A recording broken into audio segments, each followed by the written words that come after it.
من أفضل التوسلات المجربة في يوم عيد الغدير. لا ينتهي هذا التوسل إلا وتأتيك المبشرات. هناك طريقة ذكرها آية الله الشيخ البهائي قدست روحه الزكية لقضاء الحوائج. الطريقة هي أولا أن تقرأ زيارة أمين الله، وهي زيارة مختصرة موجودة في كتاب مفاتيح الجنان وضياء الصالحين. هذا الأمر الأول. والأمر الثاني أن تصلي ركعتين هدية إلى أمير المؤمنين عليه السلام، تقرأ في كل ركعة فاتحة الكتاب مرة، وبعدها ما تشاء من قصار الصور.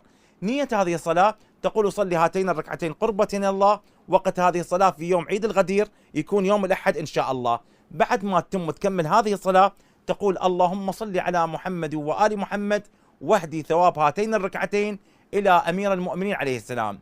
والأمر الثالث أن تقول 110 مرات أو 50 مرة: يا أبا الحسن، يا أمير المؤمنين، يا علي بن أبي طالب، يا حجة الله على خلقه، يا سيدنا ومولانا، إنا توجهنا واستشفعنا وتوسلنا بك إلى الله وقدمناك بين يدي حاجاتنا، يا وجها عند الله اشفع لنا عند الله. إما 110 مرات أو 50 مرة.